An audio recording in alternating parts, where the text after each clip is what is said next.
afternoon. I am Leah. I am our retail sales and ebook coordinator here at BookLogix. I am just starting my webcam as well. So thank you for joining me today. Today is a special session of our webinar series. So typically we do them on Wednesdays. Today we are doing them on a Tuesday. We also have a webinar tomorrow as well as our regularly scheduled programming. So today is all about book selling basics. And I'm going to go through kind of different ways to sell and things to keep in mind as you get ready to sell your book, which is your commercial product and your baby in some regard. And again, thank you for joining me. So a little bit about BookLogix is we are a non-traditional publishing company. So we work with authors who want to, who need help maybe in editing, cover design, layout, anything that gets the book ready to be sold. Now, one unique thing about BookLogix is we also print as well as publish books. So if you were to need books for yourself, we can help you with that as well. We like to educate authors on the independent publishing industry. So thank you for joining me today as we kind of get into this. And bear with me as I go through the slides here. Sometimes I have some technical difficulty as PowerPoint and I are kind of have a love-hate relationship. All right, so there are several different ways where you can, oh, sorry about that, where you can sell your book. So the most common in a lot of those ways is online selling. And there's several ways to do that, and you can do that with multiple formats. You can sell in physical bookstores. That one, it takes a little bit more effort. It's not as easy as putting it online. There is a little more legwork when it comes to selling in a bookstore, as far as you may need to pitch, you may need a marketing plan, a media kit that just kind of shows some about you. You can sell in other retailers, so it doesn't necessarily have to be a bookstore. It can be a specialty store, boutique, restaurant, depending on what you're selling and where you're selling. And in person is always a good option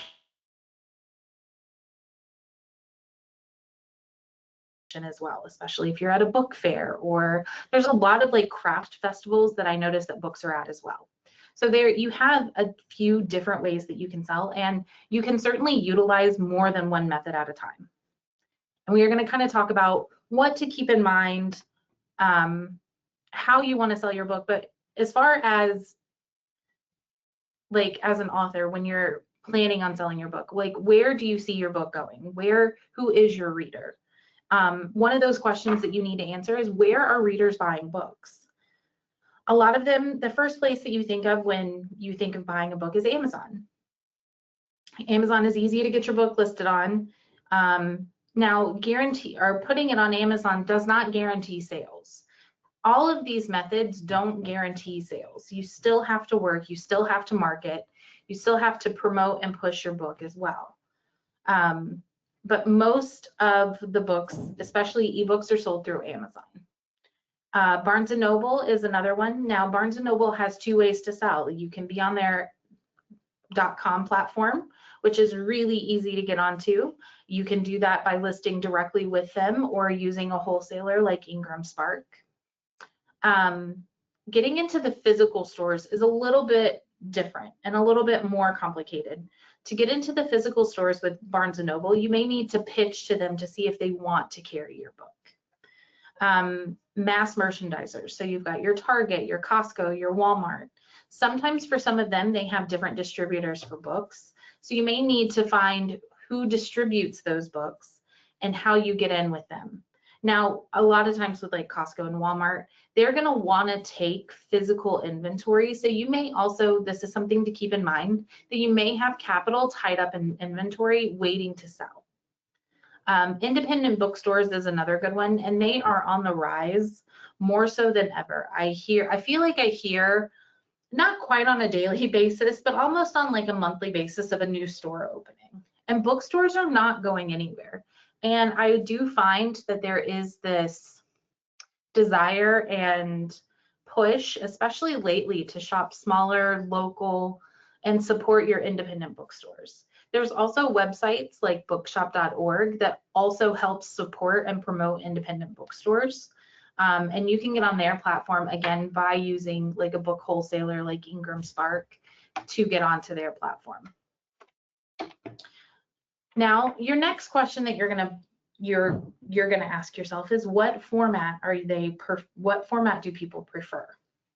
And this one is kind of a mixed bag. You're gonna get some who don't read books at all, which obviously, if they're not reading books, they're not your target audience. So nearly 40% of adults only read printed books. I do find that this information possibly, you're gonna find some different information and some different statistics now. I do find that ebooks are on the rise.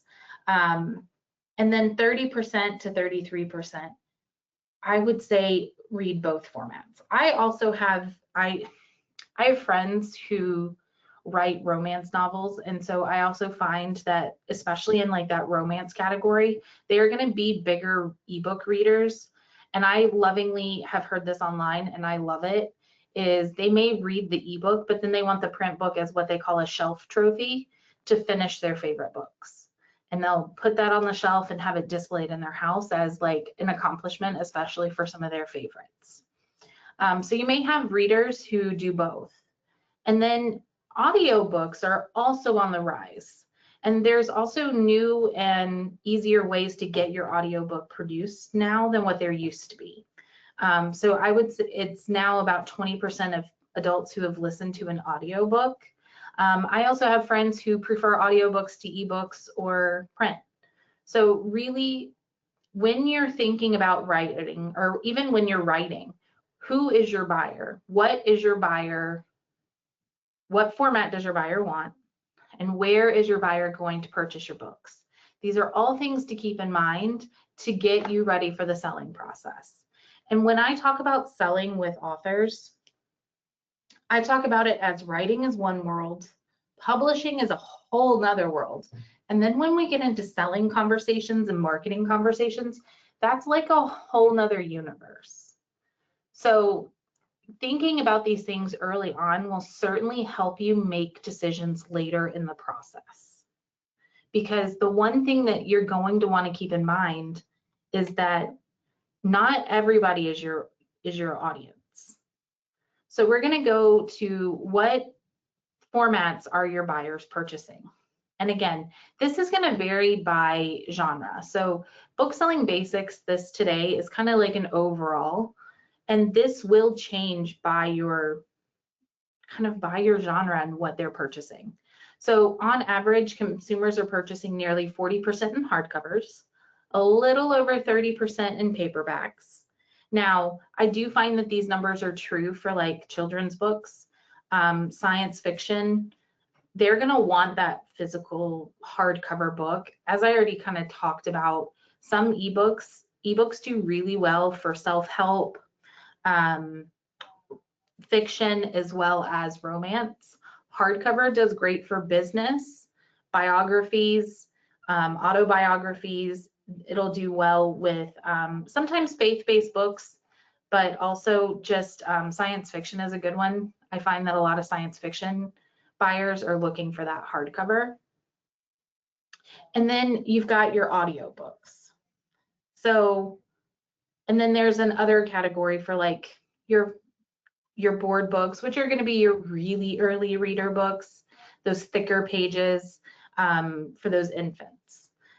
Physical audio, so, you know, I almost said cassette, but I think we are way past cassette tapes at this point.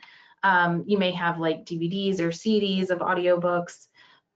You're going to have less and less of that as the time goes on. But I do find that hardcover works well again in those genres. Paperback is a universal, it does not matter the genre, a paperback is ideal. So when you're thinking about what formats to offer as an author, in a children's book, I wouldn't necessarily offer an ebook, but I would want to make sure that I have a paperback and a hardcover, especially if it's a picture book, because you're going to have some parents and some children who prefer that harder cover, the more physical. And then the paperback, if they're, easier on books or they take care of their things a little bit better, a paperback will be great. Paperback is also good for children's books past picture, so going into those early reader, early chapter books. Where I wouldn't spend my money as an author for an ebook is a children's book. Making an ebook is going to be more cost prohibitive in the format that you would need to make a picture book. And then an ebook just doesn't sell as well for a children's book like it does for, again, romance, business, self-help, autobiographies. All of those formats make great ebooks. Fiction, nonfiction, specifically children's books, I would not create an ebook for. Now, who are your primary buyers of books? Typically, they're female. And I do apologize, I thought I updated this slide. Typically, that age has increased. I would say they're around the age of 45. Most have a college degree, suburban area, and on average, they have an family income of 75,000 or more. Now, these statistics are just kind of an average and an overview. However, most book buyers, I would say, are female. As far as ebooks and what kind of ebooks they're reading, some of them are voracious readers at this point in time. But I would say that the age it's creeped up higher. So it's more around 45 than the 29. So I do apologize that this slide did not get saved. Now, what can determine a buyer's decision, right? So how does a buyer decide, I'm going to purchase this book? Well, there's more than one aspect to it, right? They may look at reviews. And personally, when I'm looking at reviews of products for books or any products, really, I look at the newest review. I may look at, I don't always look at all the 5-star reviews, and I don't always look at the 1-star.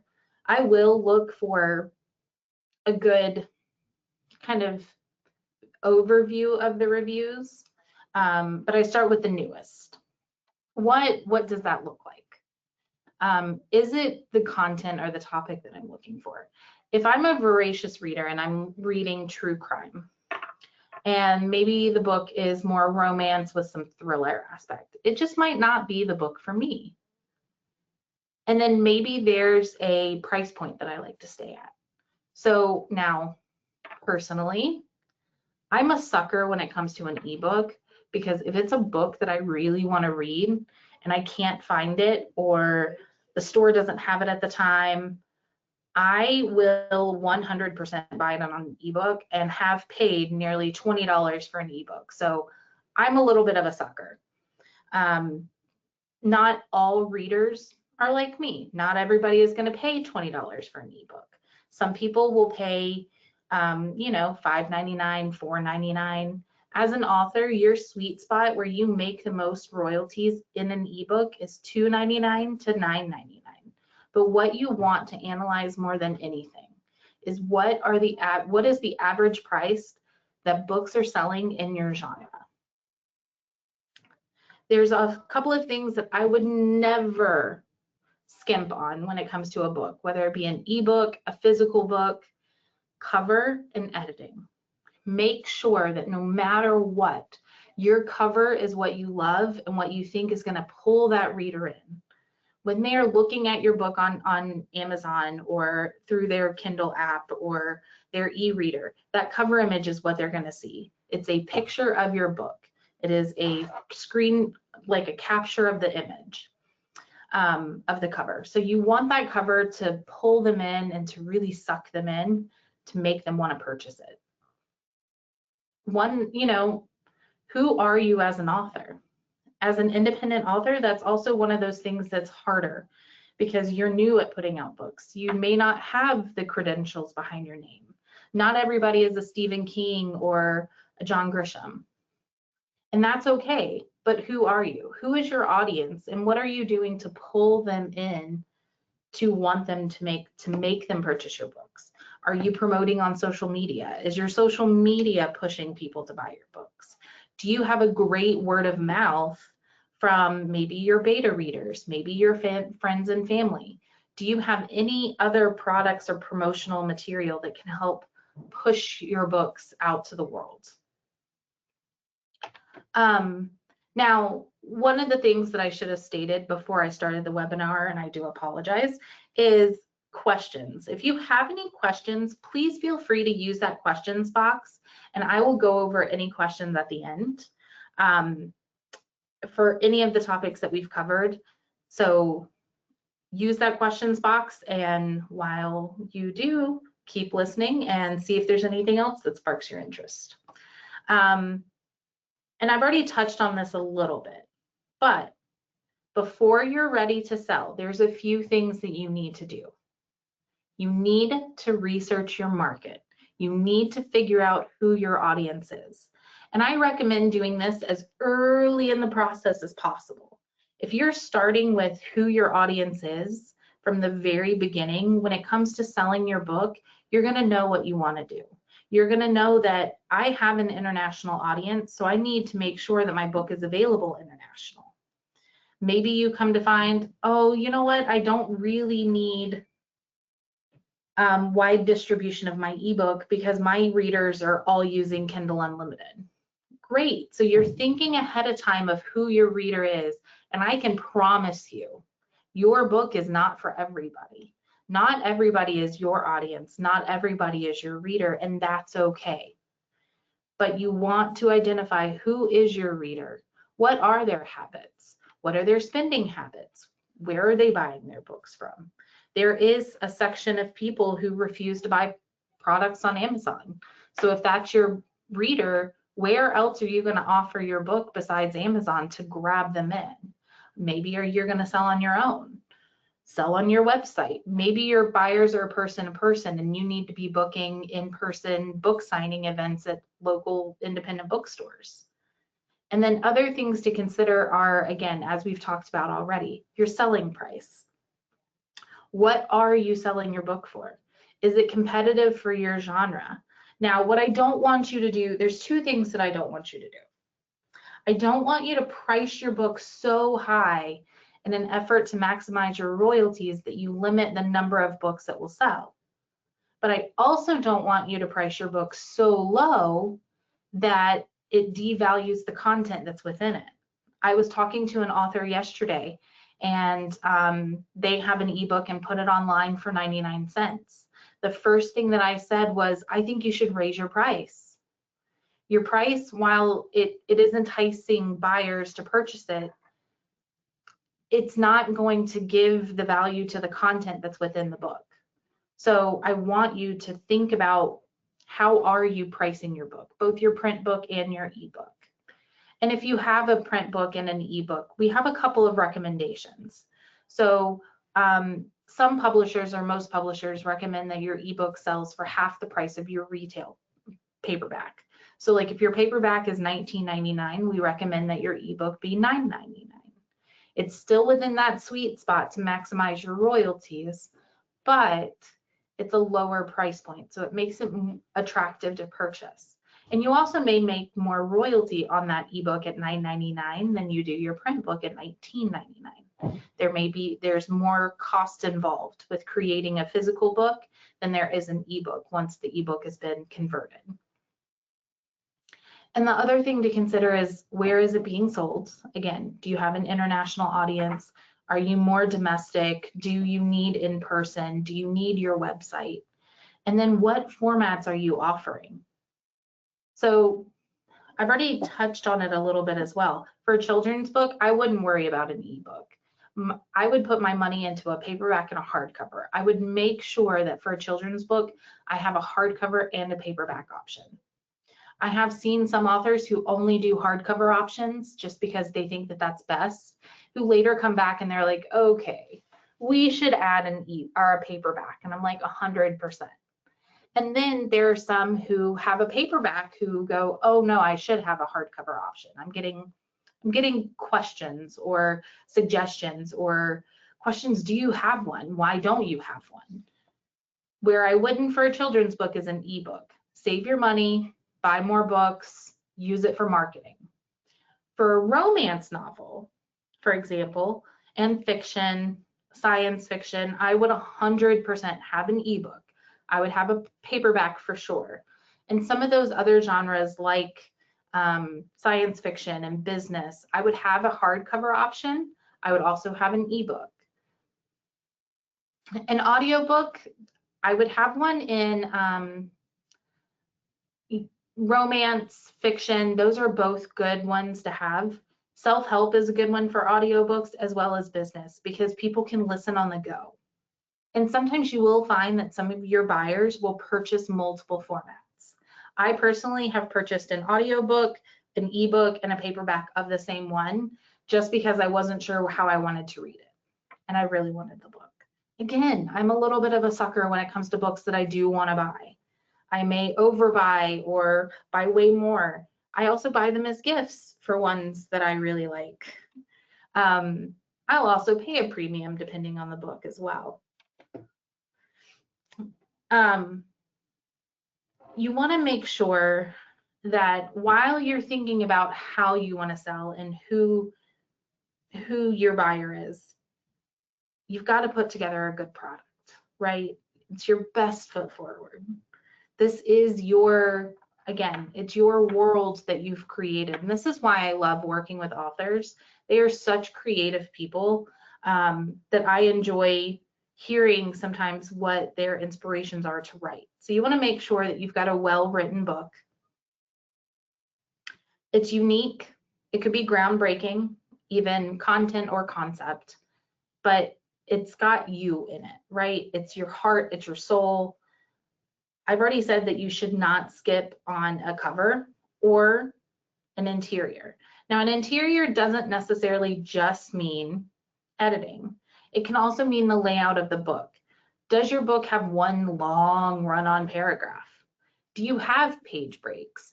Is your writing, if you've got 300 pages, is your writing separated into chapters? And maybe you've got some section of, speaking that you want to highlight. So do you have where you want focal points within the book to be highlighted in your interior format? Is it ready for book printing? Because when you type away on a Word doc or a Google Doc, it kind of can just be one long run-on paragraph or page. Is it that? Or do you have it, again, do you have a well thought out layout where you've got nice design elements, you've got it nice and broken up and organized into a true story and a true book? Does it look great on the inside? Does it look as good as it reads?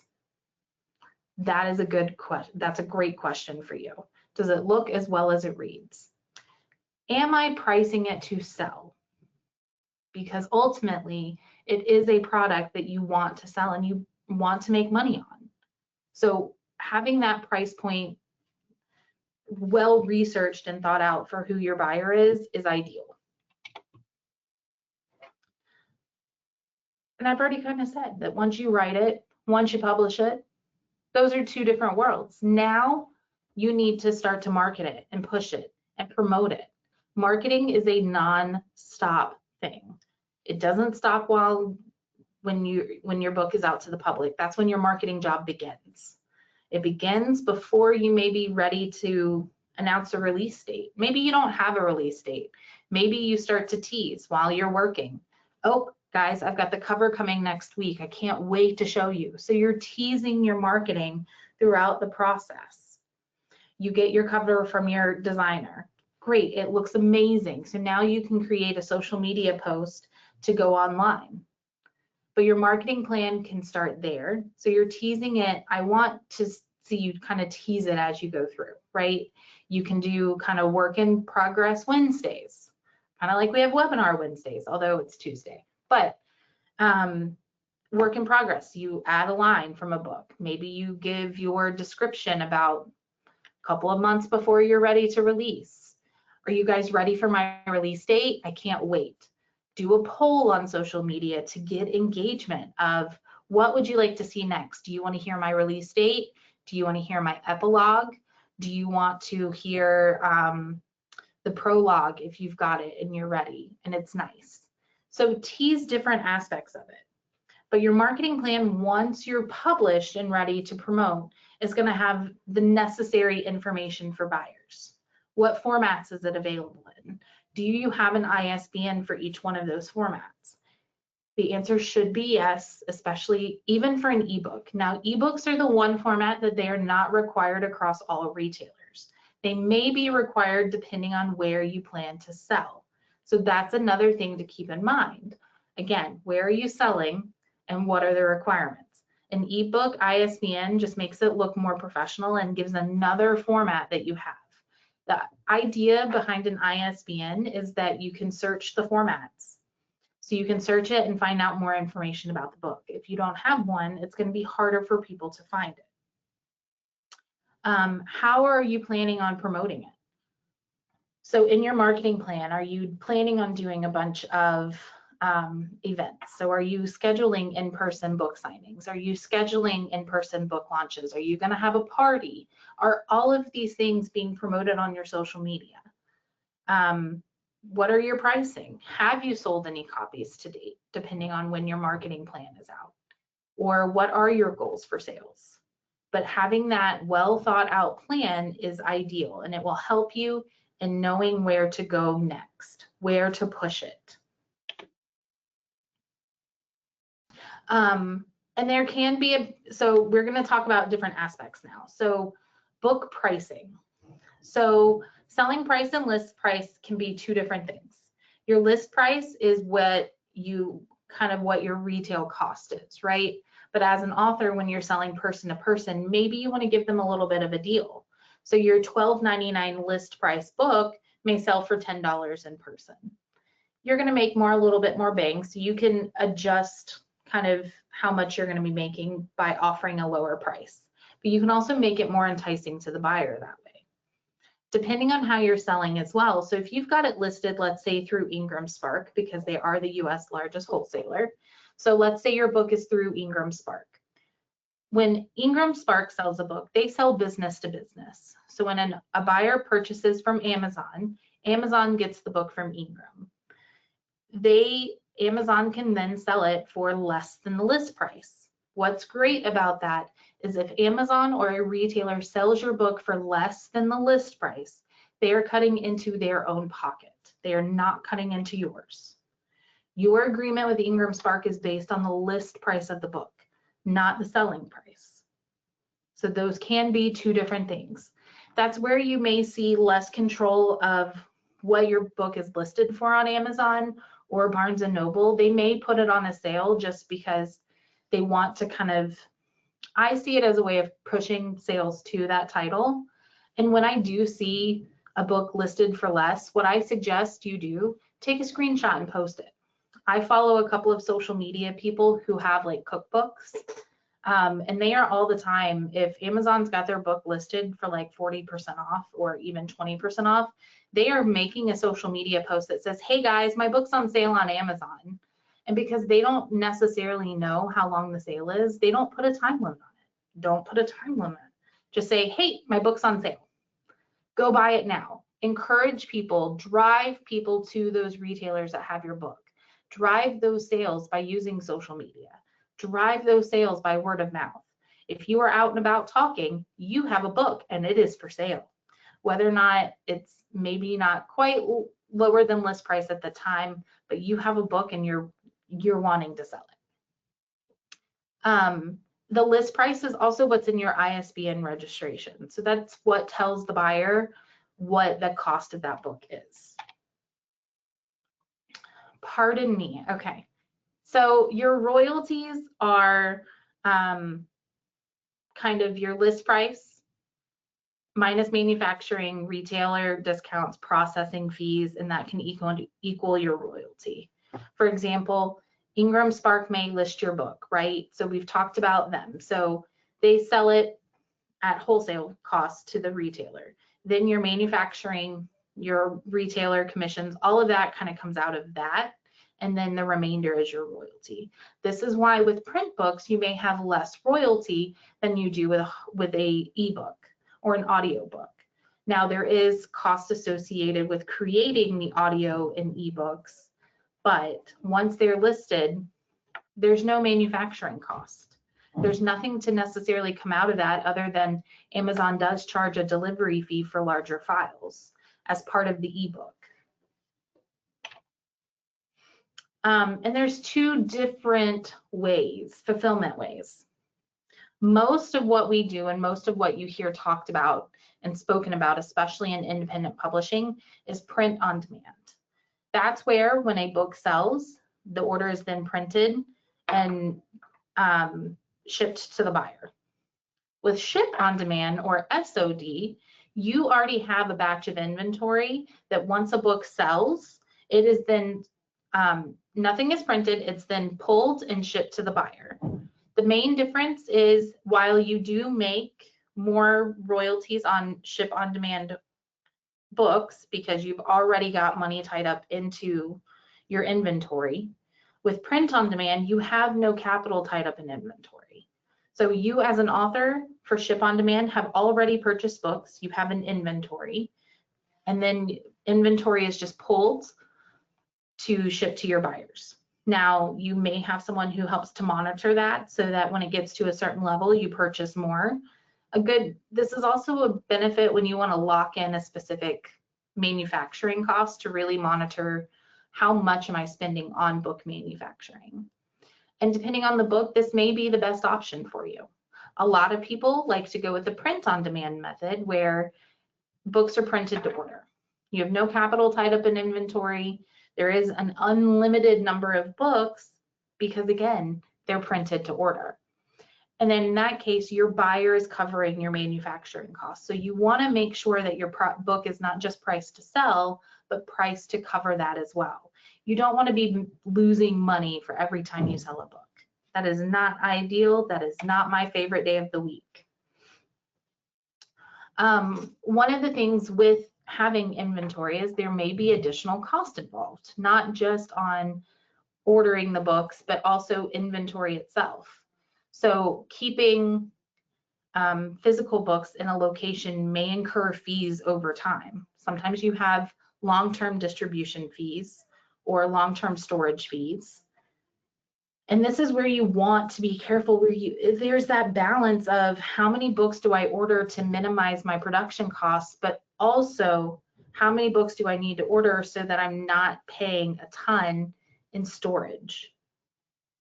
You don't want to pay a ton in either way, but you want to balance the two.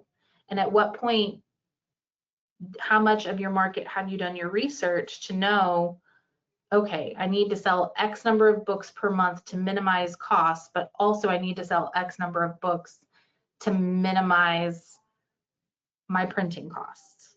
And how do you offset that? So that's where you want to do a lot of your market research to figure out how many books do you need to sell? How many books are you selling? Where are you selling? And in what ways, so that you can minimize some of those fees. See, this is where there we go, let's see. There we go. And I agree with this slide. POD, or print on demand, is your best friend for online selling. Part of the reason why, unlimited inventory. You don't have to keep up with it. As orders come in, books are printed to order. Online retailers such as Amazon, barnesandnoble.com, and this is my new favorite one. And please take note of this one. As an author, it's a great resource. Bookshop.org. Bookshop.org is a very cool website in which when buyers purchase books from there, they select their favorite independent bookstore to receive a portion of the profits. And bookshop.org splits that money with those stores. If a buyer doesn't purchase with using, or doesn't select a favorite bookstore, it goes into a bucket of money that's distributed amongst all of their partners. Now, as an author, they have a list of bookstores organized by state and city on their website. Then you can then look up those stores and see if your book fits what they carry. And for you, it can be an online database of stores where you can see who can you pitch to. But online book selling is ideal. You can also do it through your website, whether you're doing the fulfillment on your own or you have it to where your publisher has given you a way to sell through your website and maybe they're doing the fulfillment for you. Your publisher may have a website where you can sell your book as well. But online book selling is ideal for print on demand. It's perfect. It's a match made in heaven. Amazon, as we've discussed, is the biggest seller of books, right? When you think of buying a book, most people think of going to Amazon. And when selling on Amazon, they have a variety of different programs and options to sell through them, whether it be directly with them as a third party. One thing to keep in mind is that each option has its own fees and commissions based on what you're choosing to do. Some are a subscription fee that you've got to pay per month. Others kind of come out just as the book gets printed and shipped. So you've got to really research to see what's best for you. And I could talk about Amazon selling all day. In fact, we have another webinar that is just all about Amazon. So really, it's figuring out what is the best way and what works best for you. Is Amazon the only place you want to sell? And for some people it is. So you can list directly with them through Kindle Direct Publishing, which is their self-publishing platform. You can sell your ebook, paperback, and they have hardcover availability. Now, while they have hardcover availability, sometimes it's not as many options as like Ingram Spark. So for some people, and honestly, no matter where you are selling and who you ask, selling on Amazon is the biggest question. Amazon or no Amazon, Amazon and Ingram Spark is the same as like Apple and Samsung. You're gonna get those diehards for one or the other.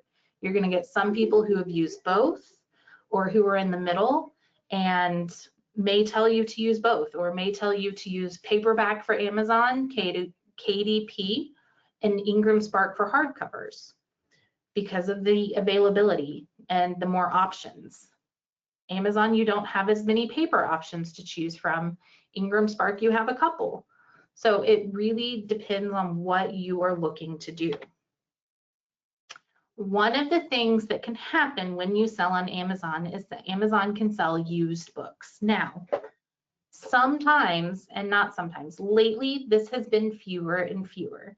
Amazon is cracking down. I say cracking down on the number of used books, but they're cracking down on who can sell books as well. Right now with used books, it's harder to sell them.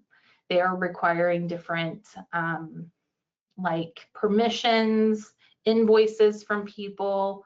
So, but you can sometimes see used copies show up. Sometimes they're astronomical. I get calls all the time, my book's on Amazon for $50. Yes, someone has a used copy that they are trying to sell for a ridiculous amount of money. It happens. It's not anything that violates your copyright. It's not anything that violates any selling laws. Yes, it can happen. Just expect it. It is okay. And if you have questions, reach out to your publisher. Now, bookstores. Everybody wants to get into the physical store, right? There's some things to consider when wanting to sell to a bookstore. Sometimes they may work with a distributor or wholesaler. Sometimes bookstores will order directly from the publisher. Some bookstores, while not all, some bookstores will take books directly from the author. They may do this on a consignment basis where they'll keep the books for let's say 90 days. Every store is going to be different. Every program is going to be different. I am making up days at this point. But let's say they'll keep the books for 90 days and they'll pay you at the end of that 90 days for whatever sold, or they'll give you your inventory back. To be honest with you, I like a consignment deal for an author. It'll limit returns. You're getting your inventory back. You're not going to be hit with a really big bill later on should they return a bunch of books. And that's another thing to consider is when they are purchasing books, sometimes they'll over order to ensure that they have enough, but then you can get hit with returns a year or more later. But they like working with, and and that's some stores, right? So a lot of stores like working with a wholesaler or a distributor because they have favorable terms. They have favorable return windows for the store. And a lot of stores, even Barnes & Noble, don't really order from the publisher. They would much rather work with a wholesaler or a distributor. I'm even finding and hearing that some Barnes & Noble won't order a book if it's print on demand. They'll order a book if you have physical inventory, but not print on demand. Now, this is not every Barnes & Noble, just some. So you want to make sure that you understand what terms the bookstores have, what terms the wholesalers have. And again, a retail return window is completely different than a buyer. If I'm buying a product on Amazon, I only have about 30 or 60 days to return it. A retailer buying from like Ingram Spark has a year or more to return it. Sometimes it can be even longer, and then you're hit with a really big bill later on. And we've kind of already talked about the consignment. Now with the consignment, while you do give them inventory, you will get it back. There's still no guarantees that your inventory will sell. So you want to make sure that you are still promoting, pushing people to go. What are you doing on your social media, or what are you doing in your marketing to get people into that store? You want to push people to go to the store and say, hey, my book's available at ABC bookstore in Atlanta. Push them to the store. Make sure you go in and ask for my book. If you want to purchase it, go support this independent store. Tag them in your social media, address them. So especially if you're working with the store in a specific one. If you're not, then you want to push them to wherever you want books to be purchased from. So one thing too is that when you're selling wholesale terms typically for payment is net 90. And so meaning a book that you sell in June, you may not get paid for until September. So it's a longer payment process too. They are also discounted. So, and I have a colleague whose favorite example is shoes. The shoes that you buy from the store are not what the store pays for them. The same thing goes for books. And we've already talked about this. When Ingram Spark, and they're my favorite example, when they sell to Amazon, Amazon does not pay retail for that book. They're going to pay less than that because they make their money in between what they pay for it and what they sell it for, which is why when they sell it for less than your list price, they are cutting into their own profits, not yours. So that's the thing to remember. And that's also why when you look at your wholesale royalties, you may go, why am I only making so little? Well, remember, it's being sold for less than the list. And then all of your manufacturing and all of those kind of fun costs come out of what's remaining, and then you get the rest. So wholesale is another beast in the universe of selling, but it's a fun one, and that's what I get to work with every day. So I enjoy it. I've already talked about this a little bit, but retailers can return books. That's a much longer window than for a buyer. So publishers can decide to have books destroyed or sent back. Now, if they're sent back, you incur more costs, but you do get your inventory back. Destroying them minimizes your costs, but you don't have the royalties or don't have the physical inventory. And you're still liable for the printing of those books. So it is one of those things that you do have to decide what you're going to do. Now, at any point, that setting can be changed when you're listing it with a wholesaler. So feel free to, if you decide to do one way to start, you may change your mind later, and that's okay. So I told you about bookshop.org that has a list of retailers organized by city, or state and city. What I recommend doing, if you take this advice, is to Google each of those stores. Are those stores, do they sell books in your genre? Do you feel like your book is appropriate for them? So then you can decide on which stores you want to pitch to. They may ask you questions of, do you have a track record of sales? You can say, you know, my book's been out for 3 months and I've sold X number of copies. So they may ask some leading questions to see if the book is a good fit for their store. Now remember, being in the store still does not guarantee sales. The first part and the biggest hurdle is getting it into the store. And then once you get it into the store, how are you going to drive readers to the store? Because that still is part of your job of marketing as an author, is pushing those sales and pushing readers to where you want them to buy the book.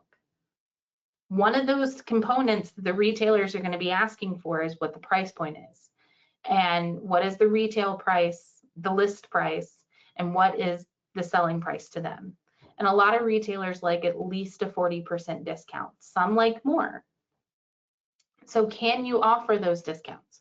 Did you price your book enough to be able to offer a discount for retailers to make it interesting for them to buy? Not only do they want the book interesting for the reader, they want to entice the store as well. So pricing it to sell, pricing it for the content. Super, super important. And they may ask for that marketing or media kit. So be prepared to have that ready, and be prepared to have that as part of your pitch to the stores. So there are several reasons why a store may not want to pick up your book, right? You don't have clear credentials, and that's going to be hard as an independent author, which is also why I recommend starting local. Local is always more willing to work with smaller. Your genre, poetry, fiction books, those are some of the hardest and more difficult genres to kind of get seen in. Romance is also becoming one of those genres that's kind of packed, right? You have people releasing books every day. One of those things is you want to also ensure that, and I've talked about it a lot, but pricing your book. Is your book priced competitively compared to other books in your genre? If you haven't done that research and you have a standard fiction book, and maybe your fiction book for a paperback is $27 when most of them are between $14 and $20, you're going to have a less enticing book for a retailer or for a buyer than you would if you priced it slightly lower. Making sure that your cover is pulling someone in. Making sure that it's of good quality and that it's enticing and attention grabbing. I want that cover to suck me in, and I don't want to leave the store without it. I will pick up covers just because they look cool to me, and then I go, oh, that book isn't for me, but I got drawn in by that cover. And sometimes that cover may not be ideal for your genre. Maybe your cover design is great, but it's not for the genre that your book is or that your content is. So you want to make sure that everything matches and is cohesive from the beginning to the end of the project, right? And awards, just because you won, let's say, not all awards carry as much weight. If people don't know what the award is, it's not really going to matter necessarily to the buyer. So be careful, or I wouldn't say be careful, but choose wisely what you put on that cover to pull that reader in. Do you think that it's enough, and that not everybody, but do you think that your audience would know what award that is before you put it on the cover? Otherwise, it's great on the description. It's great as part of review, kind of review quotes that you can get. You can pull from those award quotes, and then you can have that on your product page, especially on your online listing, or include it in your media packet that you're going to use to pitch. But sometimes those awards just don't belong on the cover. And this goes the same thing for quotes from people. If people don't know who is saying a quote about your book, it may not be enough to pull them in. It may not be enough to justify giving space on the cover. Those quotes are great for review quotes for your product page. They are great on your social media. They are great in a lot of places, but maybe not real estate on your cover. Because there's several factors as to what makes a book enticing. And I will find that in-person selling is ideal because you get a chance to connect with your buyer, your reader. What kind of books do you like to read? Oh, you like to read fiction books about thriller fiction? Oh my gosh, I just wrote a book that I think you would love. I mean, I'm a little biased, but I think you would love it. So make yourself a great salesperson. You as an author are the best person that can sell your book. You know it inside and out, backwards, forwards, side to side, up and down. You know the material better than anybody. You can sell it better than anybody. So telling your story, inspiring readers in person is always ideal. Now, it is getting harder to book with bookstores, especially those big guys. So again, I'm going to go back to smaller and local is going to be ideal.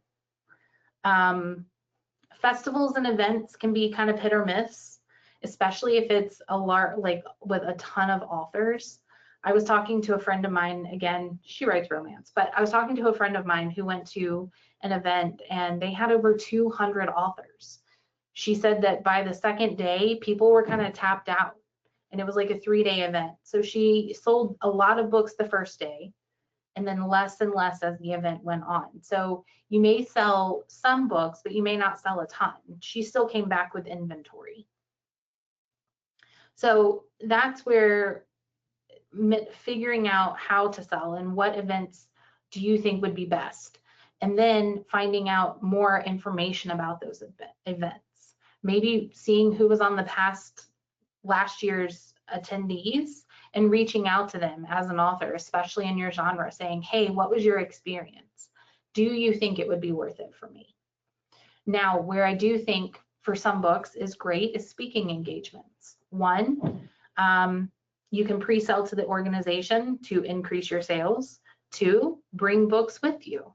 3, if it's a ticketed event, make sure that the ticket includes a copy of your book and accommodate all of that in the cost for the event.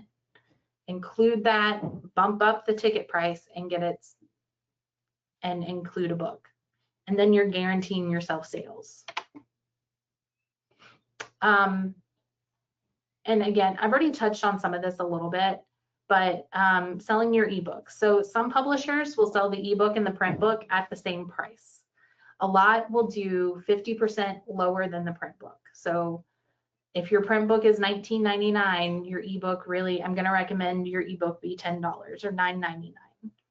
Most of the ebook retailers require the price ending in 99 cents.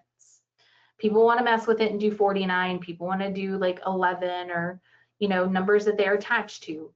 There are ebook specific guidelines for selling. Amazon says that you can't sell a book on their platform for less than what you sell it or for a different price than you sell it on others. Other platforms say that you can't have a sales price not ending in 99 cents.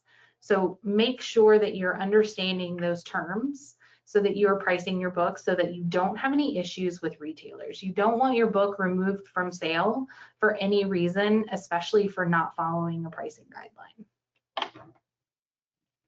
guideline. Apparently I'm just talking about all of these things and they're on future slides. I love this. That's kind of how I do these webinars. I just keep talking and then we'll get to the slide with the information so you can write it down. Now, some retailers like Amazon have promotional options that you can take advantage of in your selling account. So for example, if you're in Kindle Select, which puts your book in Kindle Unlimited, you can give copies away for free, 5 days every 90-day period. They also have countdown deals. Now, one thing to remember and one thing to know, this is my fun fact of the day, ebooks can be returned. Meaning, if a buyer, especially on Amazon, has not read 10% of the book and it's been like a week, they can return the ebook. So you can get ebook returns in your sales reports. How many books does an average independent author sell? So self-published titles sell less than 250 copies, sometimes for the life of the book. There are some titles that go unsold. There are some titles on, as you see on this slide, that a lot of titles sell for an average of 75 copies a year. So judge your success based on data. What is success for you for selling your book? How many books are you selling? What is your goal? How many would you like to be selling? And what do you need to do to get to that number? Now, book sales help with bestseller categories and bestseller statuses on Amazon. Some categories require 500 copies in a day. Some categories may require 1,000 or more. At this point in time, that number really isn't truly known. And when you're trying to figure out what category to be in, you want to be in as niche as possible. The larger the category, the more books you will need to sell in order for your book to be promoted.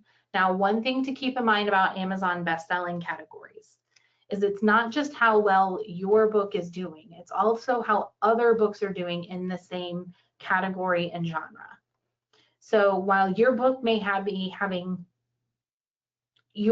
what's kind of funny about bestseller on Amazon, you may see your rank increase while you may not have had a great day, but other books may have had a worse day. So take advantage, push away, and boost that ranking up. Now, for New York Times bestsellers, they don't actively track self-published titles, and a lot of the sales are reported to them, and it's a lot of like traditionally published books. So the New York Times bestseller is one of the hardest ones to get.